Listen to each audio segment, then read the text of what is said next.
Selamat sore teman-teman. Ini itu ya. Sebenarnya masih hari libur. Oh ya, sebelumnya ini mumpung saya ingat ya, karena kan ini masuk bulan puasa. Buat teman-teman yang ngerayain bulan puasa, selamat menjalankan ibadah puasa ya.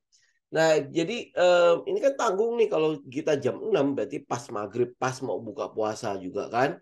Jadi mungkin saya akan usulkan untuk market update-nya itu kita majuin 1 jam ya. Jadi sekitar jam 5 lah ya.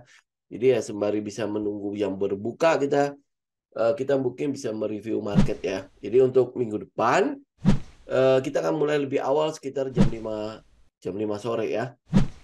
Oke. Nah, kemudian di minggu depan juga saya mau merubah ya.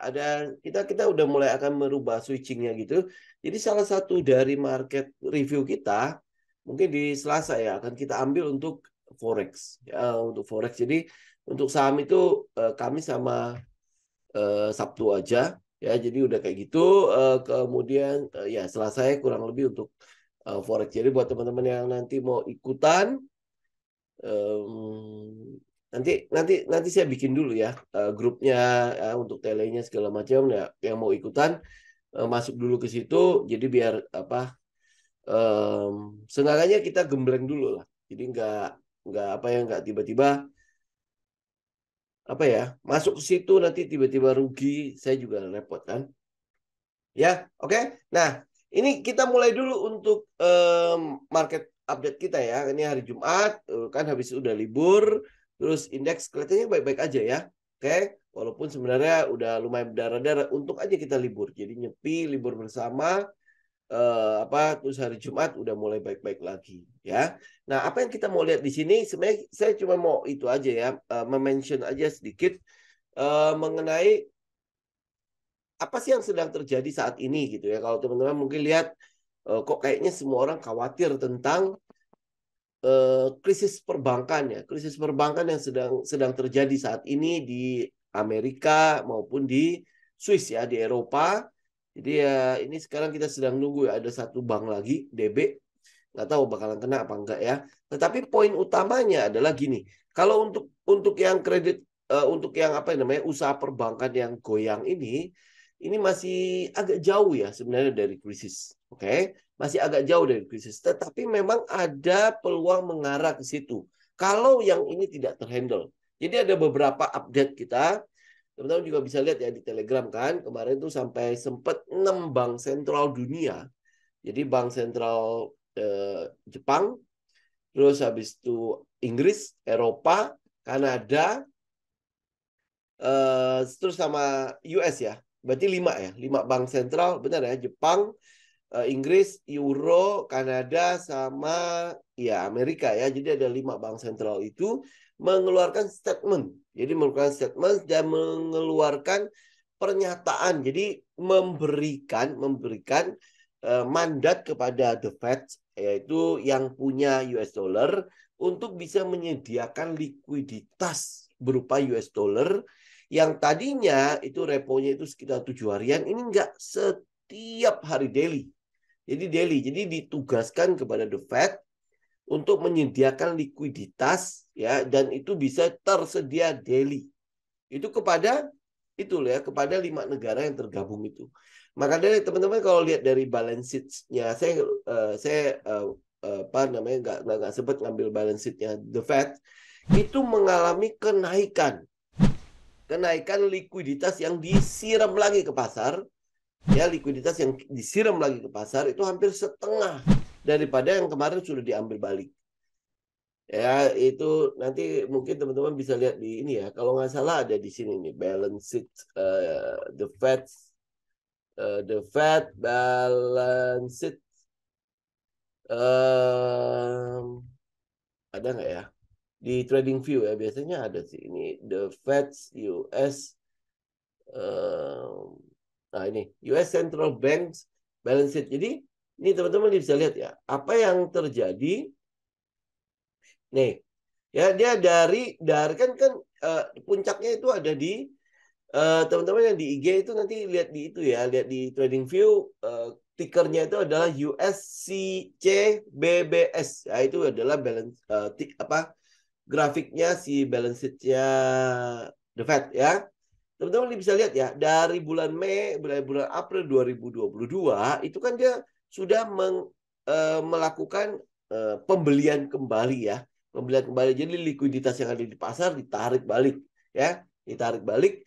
Tetapi teman-teman bisa lihat pada saat kasusnya Silicon Valley, terus Signature Bank, terus habis itu First Republic ya, kemudian Silvergate.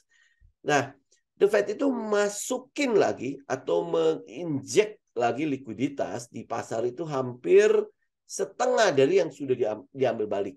Jadi dari bulan Maret April itu kan dia mulai ambil balik tuh ya, mulai pembelian kembali sampai bulan apa ini? Sampai bulan Februari 2023 kemarin. Ya, kemudian diinjek balik. Injeknya itu berapa ini? Ini dari 8,3 menjadi 8,6. Jadi hampir 300 miliar ya. 300 miliar ya. Ya, jadi dari 8,385 sekarang posisinya ada di 864. Jadi hampir 300 berapa 300 miliar lebih itu diinjek hanya untuk mendukung pernyataan Menteri Keuangan US kalau semua deposito, semua tabungan itu dijamin pemerintah.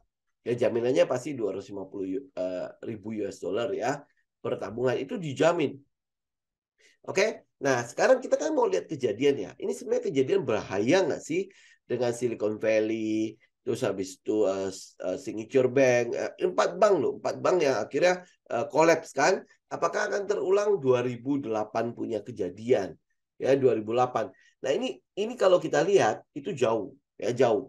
Karena waktu 2008 itu disertai oleh kolapsnya KPR, kolapsnya KPR. Nah sedangkan kalau untuk saat ini tidak. Ya, KPR itu udah jelas turun ya pada saat suku bunga naik ya mungkin udah banyak yang melakukan pelunasan atau mengurangi atau belum sampai mengambil KPR gitu loh. Jadi kita masih ngelihat nggak sampai overheating yang melibatkan retail ya atau kredit retail gitu ya. Jadi belum sampai ke situ. Oke. Nah, tetapi yang teman-teman juga mesti lihat itu adalah ini.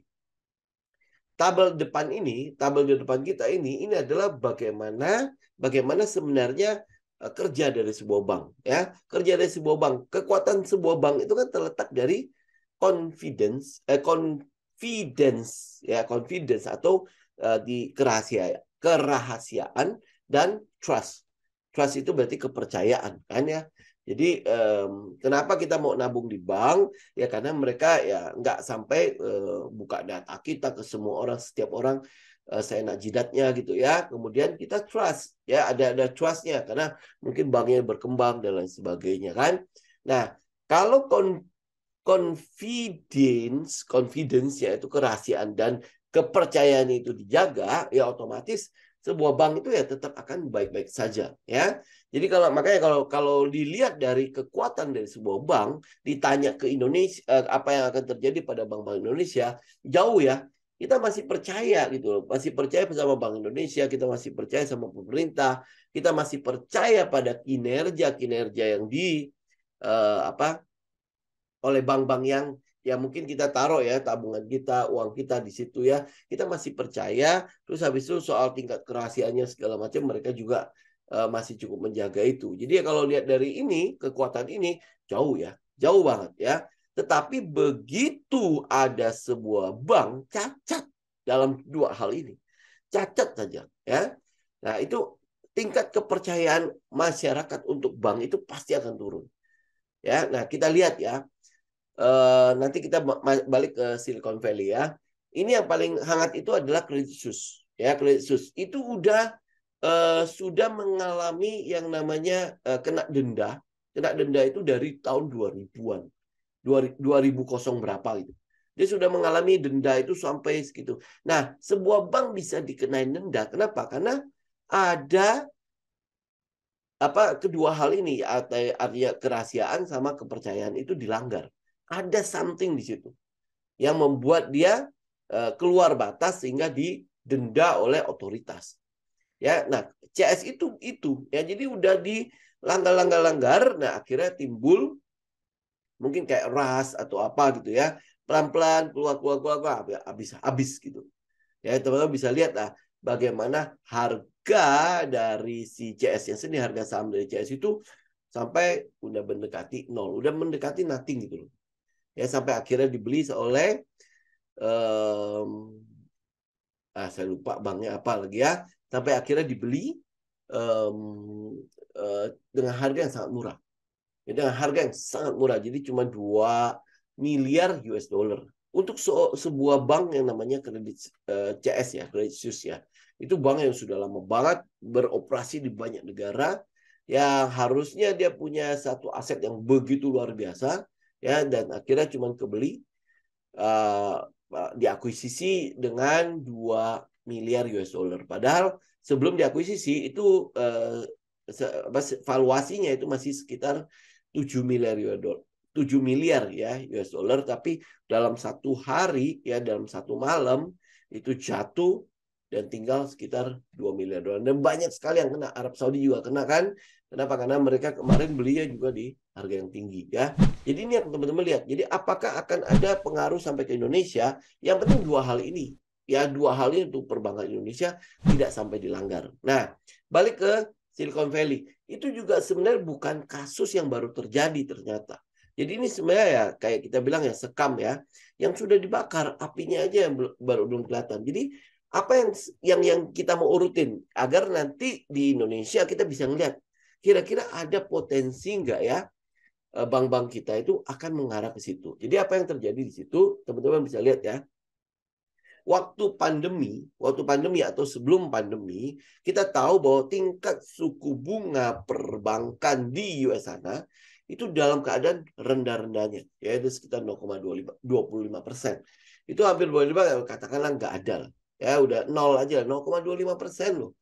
Ya kan? Nah, karena suku bunga yang terlalu rendah berbanding dengan tingkat depositonya, itu kan sebenarnya udah nggak ada artinya. Jadi orang lebih cenderung apa? Kalau suku bunga serendah itu, tujuannya untuk apa? Tujuannya untuk memaksa masyarakat untuk konsumsi, untuk melakukan sesuatu yang produktif pada uangnya. Jadi bukan ditaruh. Makanya teman-teman bisa lihat kayak Jepang ya. Jepang itu tidak pernah suku bunganya positif. Bukan untuk berapa puluh tahun belakangan ini, itu Jepang itu suku bunganya selalu negatif. Ya, jadi untuk apa? Untuk memaksa penduduknya itu untuk lu do something gitu with your money gitu. Ya, jadi sehingga dia bisa menghasilkan. Nah, kalau teman-teman lihat di situ, apa yang harus kita lakukan? Ya, kita pasti beli aset. Kalau lu nggak bisa membiarkannya untuk tempat lain gitu ya, pasti lu akan mencari aset mana yang bisa gue beli. Ya, agar apa? Ya, pertumbuhan aset ini menjadi growth untuk uangnya. Ya kan? Nah, itu yang terjadi oleh si Silicon Valley juga. Pada saat suku bunga rendah ya, jadi dia melakukan apa? Uang yang dia kumpulkan itu banyak banget. Nah, dia tumbuhkan menjadi aset. Ya, dia tumbuhkan menjadi aset. Nah, sehingga pada saat kenaikan suku bunga ini, itu menjadi bencana buat bank tersebut. Kenapa ya? Karena aset itu kan kadang-kadang nggak liquid ya. Ya kalau teman-teman ya kayak gini deh, kalau kita biasa gitu ya. Lu kalau misalnya mau membeli aset, nggak mungkin dan aset-aset yang jangka pendek kan. Pasti lu akan berpikir bahwa oh ini kayaknya sih bisa cukup panjang gitu. Jadi aset-aset itu yang dibeli. Nah, Silicon Valley beli asetnya obligasi dan lain sebagainya, itu cukup panjang gitu. Harapannya apa? Harapannya daripada gua cuman dapat bunga 0,75. Nah, ini ada sebuah aset obligasi yang bunganya 1, berapa persen gitu. Itu jauh lebih tinggi. Nah, bunga depositonya rendah sehingga spare-nya ini bisa gua kasih ke ya sebagai itu ya, sebagai haknya si nasabah kan. Dia nabung dia dapat bunga dong, ya kan? Nah, itu yang terjadi. Jadi yang pada saat suku bunga rendah, mereka melakukan ekspansi. Ya, melakukan ekspansi. Apalagi Silicon Valley ini kan lebih kepada startup-startup ya. Nah, waktu di pandemi, startup itu wah, luar biasa. Ya, luar biasa. Mau bakar uang segala macam, mereka punya uang banyak. Ya, mereka punya uang banyak dan itu sesuatu yang tidak apa ya, mungkin tidak diperkirakan oleh si ini ya, si Silicon Valley Banks itu akhirnya ya tiba-tiba setelah pandemi kenaikan suku bunga begitu dahsyatnya, begitu tingginya ya, dan investor kehabisan dana murah. Nah, kehabisan dana murah ya mereka harus pakai dana yang ada kan. Jadi kalau teman-teman lihat di ini, nih teman-teman lihat ya. Ini adalah tingkat suku bunga waktu itu, waktu di pandemi. Kecil sekali. Jadi dana murah itu banyak banget. Ya kan, apalagi likuiditas pada saat pandemi itu tinggi-tingginya. Ya itu lagi benar-benar puncak-puncaknya. Teman-teman bisa lihat ya. Ini. Ya, teman-teman bisa lihat balance sheet-nya si The Fed. Dia ngeluarin uang berapa banyak tuh buat dari pandemi. Dari 2020 sampai ke atas nih. Dari 4,16 T, kurang lebih 4 triliun ya. 4 triliun menjadi 8, hampir 9 triliun. Itu berarti dia injek ke pasar itu sekitar 5 triliun US dollar. Ini 5 triliun US dollar. Ya, jadi dia punya balance sheet itu tiba-tiba membengkak segitu gedenya. Ya, 5 triliun. Jadi kalau teman-teman mau lihat USM2, nah, ya teman-teman bisa lihat ya, supply money-nya, uangnya dari tahun 2020 itu ada di 15,5 triliun, 15,5 triliun. Sampai puncaknya pandemi itu 21,86 triliun. Jadi berapa yang diinjek ke pasar? Ya dari 15 menjadi 21, 15 21. Ya hampir 6 hampir 7 triliun. 7 triliun US dollar yang diinjek ke pasar. Nah, lu bisa bayangkan lah ya, suku bunga rendah, likuiditas melimpah. Nah, jadi apa? Investor yang borong, ambil suku bunga itu. Nah, suddenly terjadi peningkatan pada suku bunga tersebut. Dan ini bukan suddenly ya, peningkatan pada suku bunga tersebut itu terjadi dalam waktu yang sangat singkat ya. Kita lihat di ini deh, di TradingView. USDR. Nah, ini inflation Fed Fund. Fed Fund rate. Ya, nih. Ini dari tahun 2022. Berarti kan di kurang lebih Februari ya. Dia mulai naik tuh di April. April 2022 sampai hari ini. Jadi drop itu. 1 tahun itu naik 4,25%. Dalam 1 tahun. Ya, dalam 1 tahun dia naik segitu tingginya. Dan itu adalah yang tertinggi sejak 2006 ya. 2006-2007. Jadi suku bunga saat ini itu tertinggi sejak 2006-2007. Makanya orang-orang mulai berpikir, oh jangan-jangan 2008 akan terulang kembali. Sebenarnya nggak akan persis sama dengan 2008. Kenapa? Kalau waktu 2008 itu kan kenanya di subprime mortgage ya. Nah di sini kita enggak. Ya enggak, cuman memang peningkatan suku bunganya itu ketinggian sehingga itu memukul banyak sekali. Jadi mereka nggak siap. Itu bukan cuma Silicon Valley doang. Kalau Silicon Valley melakukan hal yang sama, bank-bank yang lain pasti melakukan hal yang sama. Ya, cuma sialnya pada Silicon Valley itu adalah ada salah satu investornya yang kalau nggak salah yang dulunya itu ya ownernya PayPal ya, Peter Thiel itu ya teman-teman lihat ya, dia butuh 50 juta ya, 50 juta atau 50 miliar ya uangnya dia itu mau dia tarik. Nah, itu yang kelabakan gitu loh ya. Nah, yang lain juga sama sebenarnya kalau teman-teman lihat Signature Bank ya, itu juga sama. Samanya gimana? Teman-teman lihat ada lonjakan suku bunga dalam 1 tahun. Apa yang akan lu lihat? Masa lu taruh itu di tabungan? Nggak mungkin kan? Lu taruh itu di deposito? Nggak mungkin. Tadinya cuma 0,25. Suku bunga deposito paling di mana ya? Pasti dia masih rendah-rendah ini. Ya, nih teman-teman bisa lihat ya, deposit rate itu di bawah nih. Ya hampir boleh bilang nggak ada harganya deposit rate-nya. Jadi ya orang taruh di situ karena nggak ada pilihan kan. Ya nggak ada pilihan. Nah tiba-tiba dalam 1 tahun, ya dalam 1 tahun terjadi kenaikan suku bunga itu 4% lebih. Ya lu mau taruh di deposito harusnya nggak mungkin. Kenapa? Suku bunga deposito masih di kisarannya berapa? 0,5 juga belum. Ini yang kita bisa lihat di bank di kita. ya bank di Indonesia. Cuman bedanya adalah teman-teman tahu ya, kalau di US sana mereka mungkin lebih financial literasinya itu lebih melek dibandingkan dengan Indonesia. Ya, ini sekarang jujur-jujuran ya, jujur-jujuran ya. Berapa banyak yang dari kita yang hadir di sini tahu tentang perencanaan keuangan? Ya, mereka lu siapin dana pensiun nggak? Ya paling ya akhirnya benar-benar dana pensiun yang hasil dari pensiun yang lu cicil dari situ ya. Tapi mereka yang di luar ya, terutama di US dia ada 401k tabungan untuk pensiunnya yang 401k itu ya, tabungan pensiunnya. Terus habis itu financial planner di sana itu cukup aktif. Ya, belum lagi kita bicara mengenai kalau tenaga penjual asuransi di sana itu kan dia nggak hard selling ya. Kalau di Indonesia kan dia masih hard selling kan. Nah, tenaga penjual asuransi di situ itu lebih ke arah soft selling. Apa bedanya sih? Ya, kalau soft selling dia menerangkan loh kenapa lu butuh yang namanya asuransi. Sedangkan kalau lu hard selling, lu takut-takutin lu kalau nggak beli asuransi nanti begini gitu. Ya. Nah, ya makanya teman-teman kalau mungkin kenal lah ya sama sales asuransi itu ya. Coba lihat bedanya mereka hard selling sama soft selling. Kalau soft selling memang jualannya lebih lama. Karena apa? Kita butuh educate kan. Educate ya, terus habis itu terangin kenapa lu butuh, terus habis itu sama-sama kita bedah. Kalau di Indonesia lu kalau ngomong gini ya, yuk saya bantu bedah keuangan temen. Oh langsung kabur. Lu siapa gitu ya mau tahu keuangan gua dan lain sebagainya. Padahal itu butuh loh.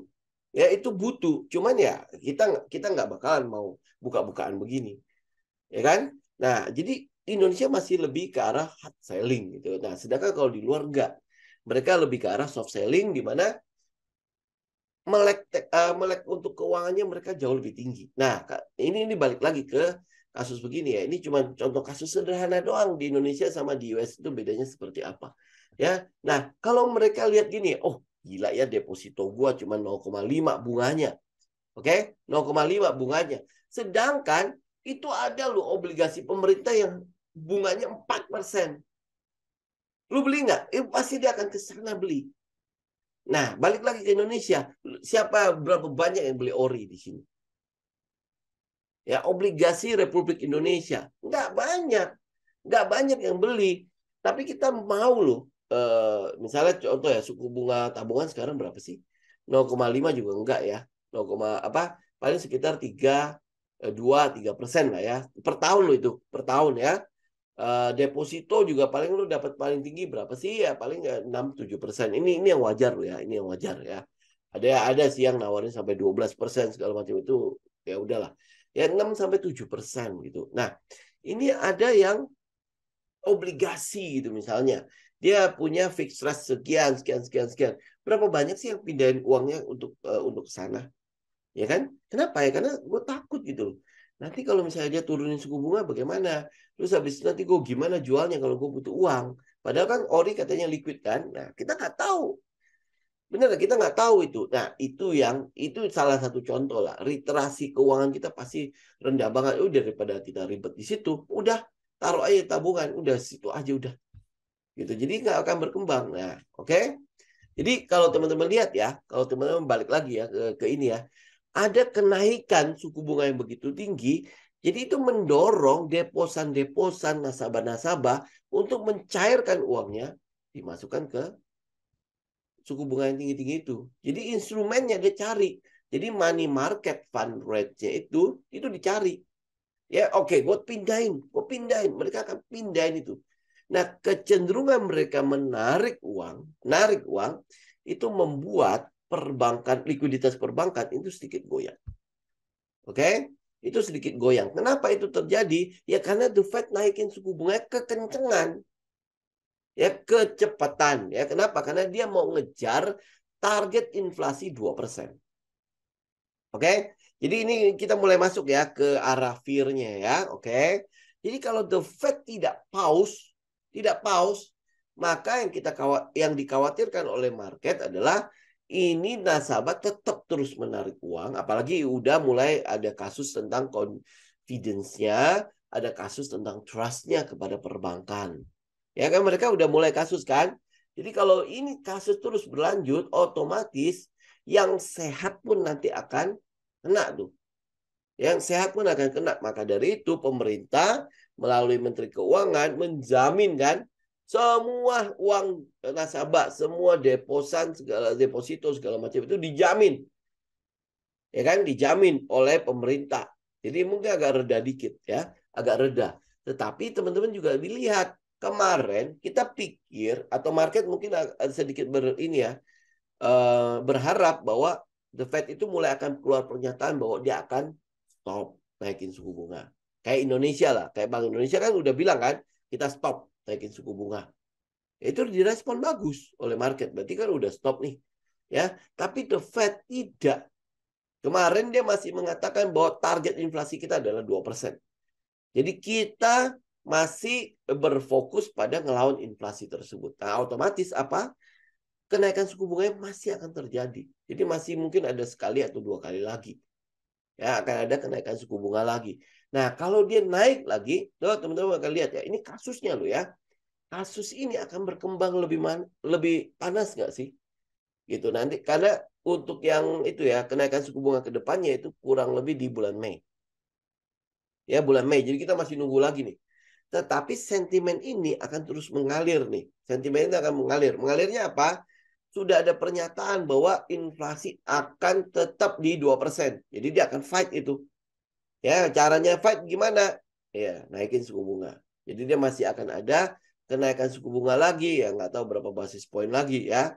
Kenapa? Karena kita lihat suku bunganya itu masih di 6%. Untuk mencapai 2%, ya ini masih cukup panjang lah waktunya kan. Bahkan sampai Gubernur The Fed itu masih mengatakan, ini kata-katanya luar biasa ya. Dia bilang kita masih punya kesempatan untuk soft landing. Tetapi kita sedang mencari caranya. Coba bayangkan ya. Ini kalau teman-teman terjemahkannya gimana sih? Ya, terjemahnya gimana ya? Gue masih melihat bahwa ini akan ada soft landingnya. Ya, masih ada kesempatan untuk resesinya nggak keras gitu. Ya, nggak sampai hancur berantakan gitu ya. Tapi caranya nanti ya, gue kasih tahu lu. Ini ceritanya apa ya? Dia cukup panik lah. Jadi market udah melihat-lihat kayak gitu. Ya, nah sekarang apa yang kita lihat ya? Sekarang market sedang memprice in sambil ya terus memantau bagaimana situasi ke depannya, yaitu dengan data-data ekonomi yang ada. Jadi ini balik lagi ya, kasus Silicon Valley, kasus Signature Bank, First Republic ya. Kalau yang Silvergate mah itu karena kripto ya. Nah itu kasusnya kurang lebih kayak gitu.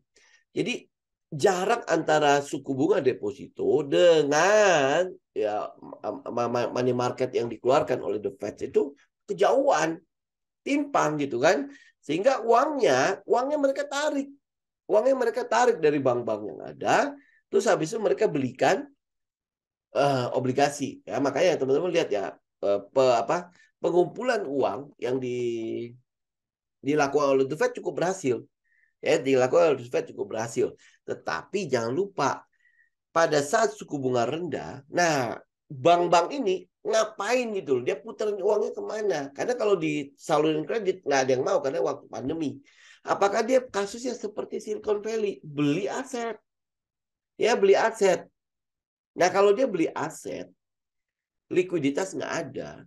Likuiditas tidak ada, nasabah tetap mau tarik uang. Karena apa? Tergiur dengan obligasi kan? Ya, tergiur oleh money market kan? Uang nggak ada. Nah, ini yang akan jadi masalah. Nanti akan berputar ke sini. Soal confidence sama trust. Trustnya terutama. Gue mau tarik uang, uangnya nggak ada.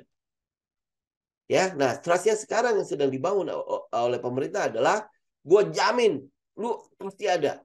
Nah, kalau pemerintah sampai turun tangan menjamin kalau lu setiap kali lu mau tarik uang, uangnya ada, berarti apa yang dilakukan oleh pemerintah? Dia terpaksa mengutang The Fed untuk cetak uang. Printing money. Oke? Printing money.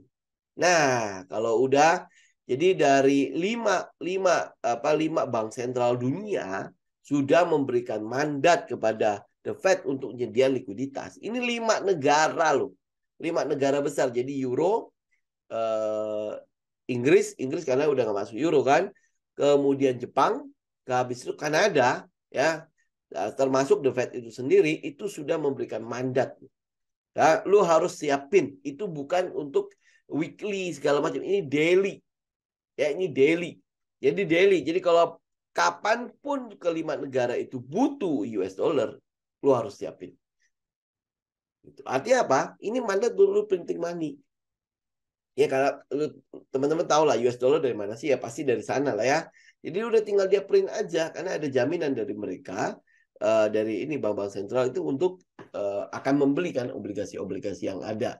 Nah, ditambah lagi di dalam negeri pemerintah menjamin deposito mereka. Nah, itu printing money lagi. Nah, apakah printing money saat ini? Jadi kan dia akan injek nih likuiditas di pasar lagi nih. Akan sama nggak dengan waktu di 2019-2020 di mana uang itu juga diinjek. Nah, uang likuiditas yang banyak di pasar itu harusnya bisa menggerakkan yang namanya pasar saham. Ya kan, karena likuiditas berlimpah di situ. Nah, apakah kali ini pasar saham tetap ikut? Ini yang teman-teman mesti pantau. Jadi kalau pasar saham tidak ikutan dari likuiditas yang banjir ini, nah teman-teman udah mesti mulai hati-hati. Oke? Jadi ini sedikit clue lah ya. Oke? Jadi teman-teman udah lihat ya, saya udah cerita dari awal bagaimana kasusnya Silicon Valley. Kemudian saya udah cerita dari awal bagaimana kasus dari 4 bank itu bisa sampai kolaps ya. Ya, oke. Ya, kemudian sekarang teman-teman lihat ya, masalah utama dari market itu yang sedang dilihat oleh market adalah apakah likuiditas yang nanti dicetak ya dan yang dilempar ke pasar sampai banjir ya itu bisa nggak menggerakkan pasar saham. Karena likuiditas waktu 2019, 2020, 2021 termasuk sampai 2022 itu masuk ke saham. Oke, nah itu pertanyaannya ya. Nah, kedua, teman-teman harus lihat juga. Ini kita objektif aja ya. Harga di pasar saham, ya saham-sahamnya harganya itu bukanlah harga waktu di 2019. Harganya di mana? Harganya di atas. Waktu 2019 dia di bawah. Oke, ya. Ini harganya di atas. Nah, ini logikanya doang ya. Kira-kira bisa nggak membuat si harga terus naik? Ya, ini logikanya. Nah, kita lihat teknikalnya. Tapi bisa aja ya kan namanya pasar kan. Ya bisa aja dia goreng terus habis untuk terus naik lagi. Ya bisa aja seperti itu. Bisa iya, bisa tidak. Oke. Nah, teman-teman, makanya ini kita lakukan riset. Nah, balik ke Indonesia ya, balik ke Indonesia. Kalau seandainya likuiditasnya benar banjir, dia datang ke Indonesia nih, kan dana asing kan. Kalau bilang kan, kalau dana asing masuk, indeks pasti akan bisa naik kan, benar nggak? Nah, kita lihat dana asing cenderung masuk ke mana? Dana asing cenderung masuk ke big cap ya, saham-saham blue chip ya, apalagi saham-saham perbankan mereka pasti akan incar kan. Nah, ini objektif lagi nih. Saham perbankan kita waktu 2022 gimana prestasinya? Wah, itu luar biasa, benar nggak? Ya, capai all time high dalam hal pemasukan, laba ya, all time high banyak all time high. Teman-teman lihat BCA all time high, BRI all time high, BMRI all time high ya. BBTM juga all time high kalau tidak salah ya. Kemudian BBNI all time high ya. Saham-saham perbankan lainnya semua all time high. Ya tidak pernah ada kejadian seperti itu di tahun-tahun sebelumnya. Ya makanya itu disebut all time high kan. Nah, sekarang pertanyaannya 2023 apakah prestasinya bisa terulang? Ya bisa terulang lagi nggak? Kalau nggak bisa, gimana lu ngarapin dia sama tinggi? Oke? Ini bukan lebar fear ya.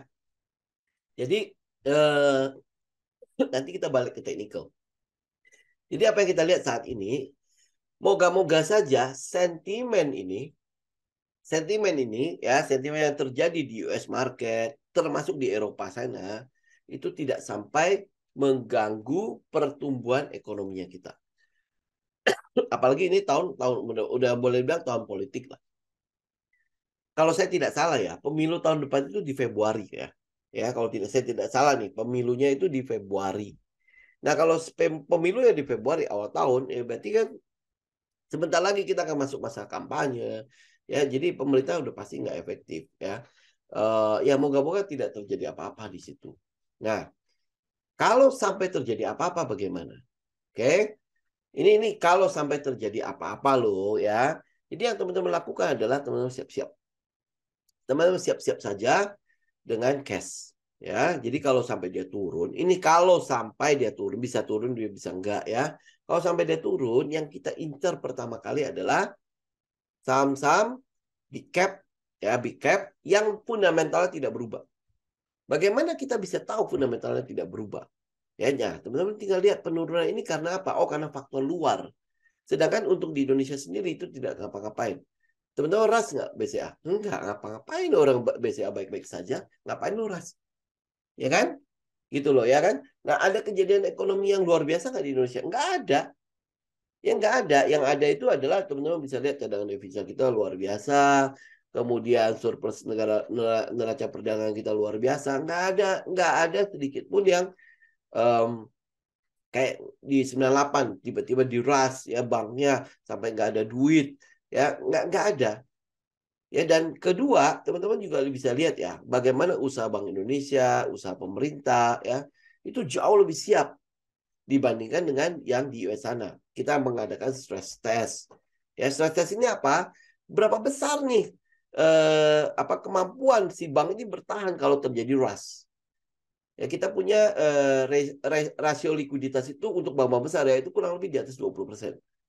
Jadi artinya kalau nasabahnya nabung 100%, ya kalau cuman baru 20% yang rush itu nggak masalah. Ya, itu masih bisa di handle ya, masih bisa di handle. Ya nanti plus ada jaminan dari itu kan LPSK, LPSK lagi. Ya benar ya, lembaga penjamin simpanan. Ya benar ya.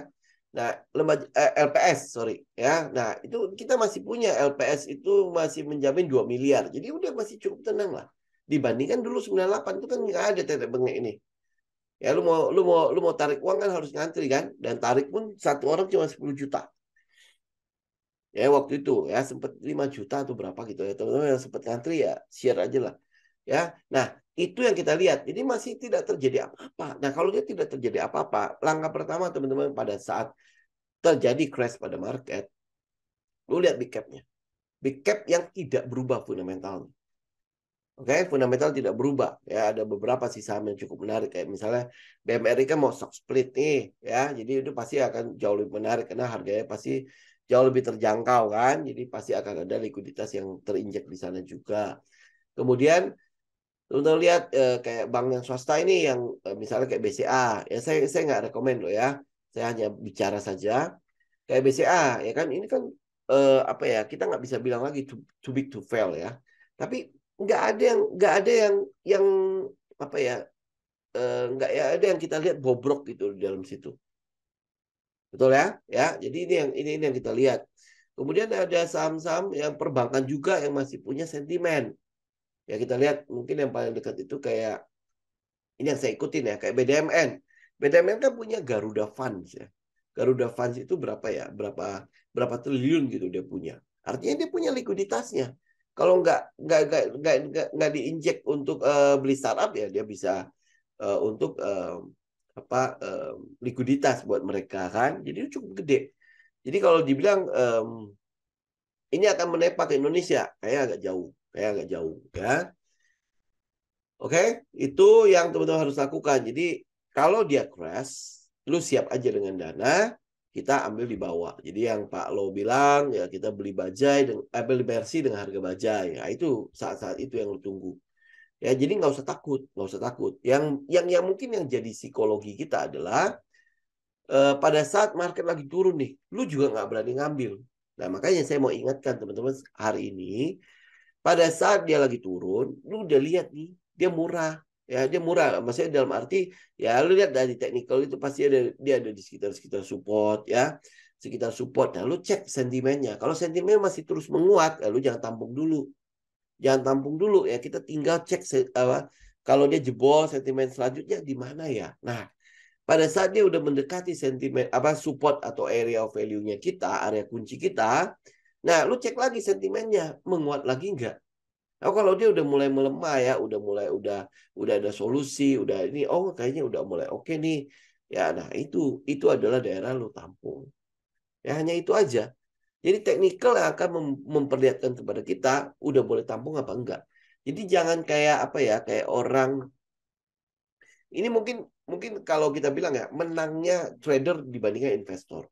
Kalau investor kan nggak mau tahu ya kan? Pokoknya dia turun gue beli, dia turun dia gue beli, turun dia beli, gitu kan?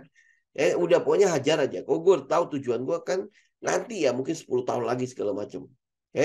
Nah kalau trader kan tidak begitu. Turun beli ngapain? Gitu kan? Kita punya area kunci. Lalu turun sampai ke area kunci, gue tes dulu area kunci ini oke nggak? Ya kalau misalnya dia oke, gue beli di situ. Tapi kalau misalnya sentimennya terus menguat ya, nah belum tentu area kunci ini oke. Contoh hari ini nih, ya hari ini aja euro semua US dollar itu menguat terhadap semua mata uang kecuali emas. Ya kecuali emas. Nah, lu mau ngelawan pergerakan emas kan nggak mungkin kita lakukan. Ya kan? Kita nggak mungkin melakukan itu gitu loh. Nah, karena itulah kita tinggal lihat gitu. Oh, ini udah oke belum? Oh, kalau nggak oke, udah nggak usah gue coba gitu loh. Nggak usah gue tes terus. Ya kan teman-teman pasti akan ya rugi lagi, rugi lagi, rugi lagi. Jadi ini juga sekalian saya nanggapin ya. Teman-teman harus bisa membedakan lu investor atau lu trader. Ya, memang pada saat market lagi crash, investor pasti banyak nongol, trader pasti tiarap ya. Tapi enggak bukan trader seperti kita. Lu kan tahu dong area-area kuncinya. Lu kan bisa menganalisa sentimennya kan. Ya kan? Pada saat harga sudah ada di area kunci, lu lihat sentimennya. Kalau sentimennya sudah melemah, ambil. Kapan lagi lu? Lu beli BCA bisa untung 50%. Coba, kapan itu? Ya itu waktu pandemi kemarin. Ya kan? Waktu pandemi kemarin. Teman-teman bisa lihat kan, itu kejadian harusnya cukup fresh. Karena itu baru 3 tahun yang lalu. Pada saat dia turun, sampai di area kunci, lu cek dong sentimennya. Kayaknya udah mulai oke nih. Waktu awal, iya, kita kelabakan. Ya, kenapa? Karena pandemi lo, corona lo, apa ini gitu kan. Kita semua nggak tahu. Tetapi mulai ada yang namanya vaksin, ya kan? Vaksin mulai ini udah mulai ada development terhadap vaksin nih. Oh kalau udah vaksin ada, ya kita mulai lihat kan sentimennya terus melemah nggak?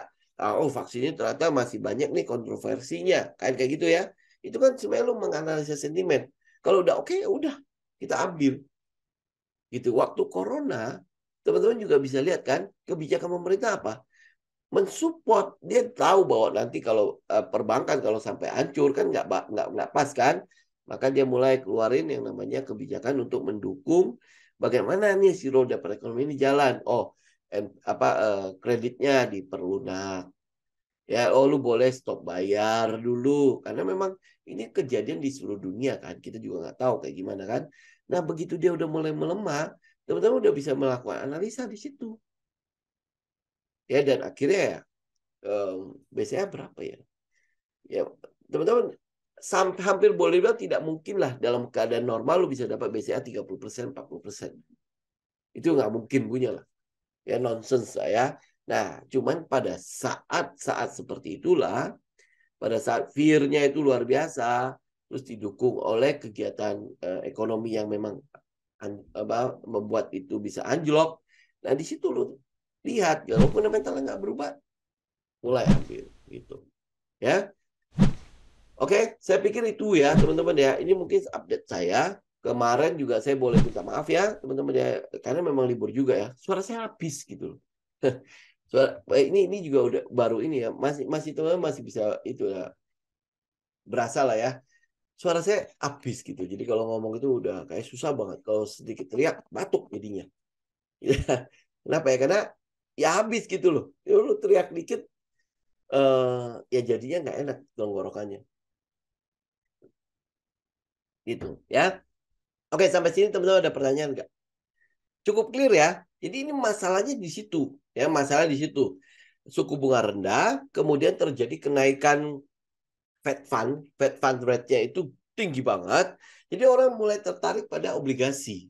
Yang tertarik pada obligasi. Nah, sehingga uang-uang yang di tabungan itu, yang di deposito ditarik, dimasukin ke obligasi. Ya, artinya ditarik balik the Fed lah uangnya kan. Nah, karena ada yang tarik uang terus, karena tertarik sama obligasi, ya lama-lama si bank itu kekurangan dana. Ya, kekurangan dana. Karena apa ya? Ditarikin terus. Sedangkan asetnya nggak liquid. Jadi dia mesti cairkan asetnya itu ya lumayan inilah ya, lumayan susah. Kalau ada yang mendesak, mau nggak mau dia jual rugi. Nah, jual rugi itu membuat si banknya akhirnya kolaps. Nah, yang kolaps itu ya beberapa itu. Ya, kemarin kalau teman-teman lihat data, yang sebenarnya ada 4 bank. Ya, apa Silicon Valley, Signature, First Republic, ya. Satunya lagi sebenarnya yang C itu, yang C. Ya, cuma ini cukup kuat nih kayaknya sih ya. Jadi yang C ini cukup bertahan. Sedangkan bank-bank yang lain itu ya rata-rata di high risk. Ya, di high risk gitu. Cuman ya mungkin masih agak-agak sedikit ketolong di atas gitu. Cuma kalau ini collapse ya lumayan juga. Oh, Deutsche Bank udah lagi ya. Ya udah itu moga-moga nggak sampai membesar lah ya. Tapi kita juga udah itu kan ingatin ya Deutsche Bank kan. Kita nggak tahu sih kasusnya itu sebenarnya simple tuh kasusnya. Itu karena dia dituntut kan. Itu dituntut terus ada penggelapan apa gitu Deutsche Bank. Ya, moga-moga nggak membesar ya. Moga itu bank juga gede. Punya Jerman lagi kan. Gitu. Ya, oke. Nah, sekarang kita lihat ya misalnya apa ya tadi Mayora ya. Mayora kenapa? Ini kan bank di apa bank lagi. Ini kan namanya defensive stock ya. Ya, defensive stock kan ini masih ada di sekitar support ya. Masih di situ-situ aja sih, masih nggak kemana-mana ya. Untuk Mayora ya. Tapi ini dia defensif. Jadi ya udah tinggal selama dia nggak belum ngapa-ngapain kita masih ikut. Ya kalau teman-teman udah beli ya daerah-daerah sini ya. Ya selama tidak kenapa-napa ya tidak ikut tuh nggak kena stop loss segala macam ya udah ikut aja di situ. Ya MDKA. MDKA paling itu ya perhatiin untuk emas ya. Emas. Oh, ya, teman-teman juga boleh lihat emas ya. Nah, ini MDKA ya. MDKA sih kayak saya masih ini ya, masih agak-agak ini skeptis ya. Kenapa? Karena teman-teman lihat di candle hari ini. Ini kan dia break, kemudian dia retest ya. Retest ini sebenarnya udah break ini. Poinnya sih sebenarnya dia udah break ya. Jadi ya tinggal mendingan tunggu di bawah. Ya, kalau lihat dari harga, ini sebenarnya area udah masuk diskon nih, 50% kan? 50% bawah nih. Ya, tapi ada satu area yang lebih enak nih tunggunya. 2750 sampai 3000. Ya, oke. Ini sekalian ya, sekalian mumpung saya ingat ya. Teman-teman juga bisa lihat emas. Emas itu adalah salah satu indikator resesi, ya. Salah satu indikator resesi. Ini teman-teman bisa lihat kan emas naik. Kenaikan suku bunga The Fed dari kapan? Dari 2022 kan? Ya, saya masukin sini aja nih compare. Apa Fed Fund. Nih. Oke. Anda lihat ya. Aduh, susah ya membandingkannya. Soalnya Fed Fund-nya naiknya kenceng banget. Ya, teman-teman bisa lihat ya. Ini naik kenceng begitu. Sebenarnya ini masih naiknya terbatas. Ini terlalu kenceng nih. Nggak bisa dibandingkan. Oke, nah. Teman bisa lihat gini deh. Ya, dari kapan emas naik? Dari bulan November. November 2022 terus naik. Jadi ini sebenarnya itu ya merespon kasus yang si bank-bank itu ya. Nah, dia merespon itu. Terus naik nih. Ya, terus naik. Ini udah 2000 nih. Ya, makanya jangan nggak usah dilawan ini. Ya, ini udah 2000. Udah 2000. Oke. Nah, udah ini high-nya itu kemarin di 2071. Ini untuk si emas kan. Kenaikan emas ini kalian juga bisa lihat kan, yang di sini kan jeng gitu. Ini naik berapa persen? 10% lebih.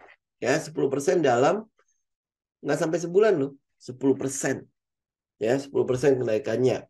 Kemudian teman-teman juga bisa lihat uh, tembaga ya, koper ini koper. Nah, jadi kalau tembaganya tembaga ikutan turun, terus habis itu si minyak juga ikutan turun, ya, ini ya. Jadi ada potensi terjadi pelemahan pada ekonomi. Ini kan enggak nih. Ini kan dia turun nih kemarin ya. Oke. Jadi teman-teman tinggal ikutin. Kalau dia masih turun lagi, nanti akan ada, ya teman-teman siap-siap aja lah. Ini mungkin ya buat inilah, buat teman-teman sekalian pantau ya. Ini Cooper ya. Kemudian satu lagi oil. Ya oil. Oil itu nih, oil juga turun. Ya kalau oil masih terus turun, ini masih terus turun, artinya ada pelemahan pada ekonomi. Ya, apalagi dia sampai jebol 62. Ya, 62 kalau dia sampai jebol, pek, udah. Gitu. Ya, jadi udah ya kita mungkin teman-teman akan ada mungkin ada ini ya sinyal penguatan pada pelemahan di ekonominya. Saya nggak bilang resesi ya, tapi kita hanya bilang ada pelemahan pada ekonominya. Jadi tembaga kalau turun, pelemahan pada ekonomi. Karena tembaga ini adalah salah satu logam yang digunakan hampir di semua barang. Minyak udah pasti ya. Kalau minyak turun, ya ini harga minyak terus turun, berarti penggunaannya itu sedikit, barangnya melimpah. Oke, penggunanya sedikit, barangnya melimpah. Sama halnya dengan batu bara, itu juga sama. Kalau dia turun, ya berarti penggunaannya mulai terbatas. Oke, mulai sedikit lah. Ya, nah itu yang teman-teman lihat. Jadi teman-teman tinggal pantau. Kalau kenapa dia turun terus? Ya, berarti kan kegiatan ekonominya juga turun, penggunaannya juga terbatas. Oke, saya pikir untuk hari ini cukup ya. Sampai di sini dulu ya. Kita ketemu nanti minggu depan. Oh, buat teman-teman yang minat di forex ya, nanti komen aja ya. Komen aja, jadi nanti saya bisa itu undang untuk ini eh, apa grup telenya ya. Sekali lagi ya, ini ini grup forex ini itu bukan untuk ini loh ya. Bukan untuk teman-teman pakai buat oh nanti akan jadi kayak kayak secara cepat dan lain sebagainya. Enggak ya. Kita belajar dulu ya, kita belajar dulu eh dasarnya, tekniknya segala macam ya. Walaupun nanti teman-teman juga bisa pakai teknik itu untuk di saham segala macam. Oke? Ya, jadi kita belajar dulu, ada basicnya dulu baru kita mulai. Jadi untuk market watchlist ya hari Kamis untuk umum, terus yang alumni tetap di hari Jumat. Selasanya mungkin saya akan pakai untuk forex gitu. Jadi biar nggak terlalu banyak itulah. Nanti kalau saya tambah Senin jadi setiap hari saya kan lama-lama bosen juga. Ya, oke. Gitu dulu ya teman-teman ya. Semoga bermanfaat. Sampai ketemu lagi nanti di minggu depan. Oke, happy weekend semua. Ya, tetap sehat selalu. God bless. Saya izin pamit ya. Thank you semua.